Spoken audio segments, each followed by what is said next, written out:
سعيد في هذا المساء أن أكون من ضمن از کیفوشم که وی وارد ناو خواندیم وی آهنگا مزندمه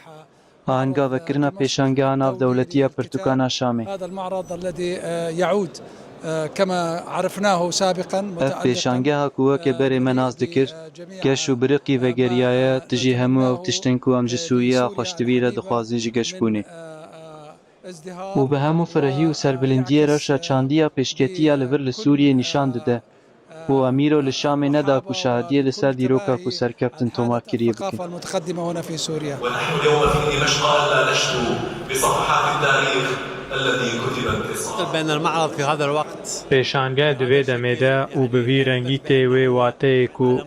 اثبات کریه کو د آستا جهان ده وک پیشانگه ها ناو دولتی یا پرتوکانا شامه از باور دکم کو افجارا یکمه از نها دمکی دریج گریام و من چاو لپرتوکانه و پرتوکان دگران اف انشالله دی ببه یکش مزنترین پیشانگه این هی و از هیویدارم کو سال به سال مزنتر و مزنتر ببه اف دی تینا گلک خوندکار و اوین دارین چانده ده همو واران ده بشکینه رسالة الحق في هذا المقام سبيلا للعلم والمعرفة اقترب وربك الأكرم. في رابطة علماء المسلمين ام دی یکیتی زانیار مسلمان ده بسرارن کو دوی خو پیشاندانا چاندی ده آماده بن و هر وها بریا وشان چاندی و زانستی بشتاری پیشانگه ناو دولتی یا پرتوکانا شامی ببن هم جی خدای مزن دخوازن کو برکت خو بخه ناوی جواتا بریز سوریه یا نو هیویا همو عرب و مسلمانانه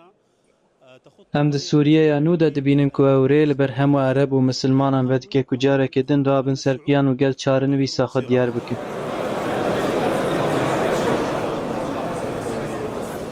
الروح مزدهرة الآن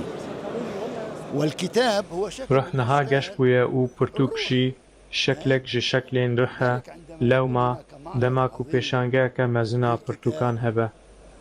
وفي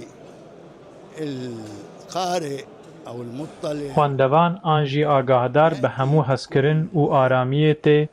افتشتکی مزنه نمازه کو پرتوک نخان بلند بکه وخاصة أن الكتاب ام د قوناخه که شکاندنا نخانه درباس بون و جبر کو ام دوی قوناخه شکاندنا نخانه درباس بون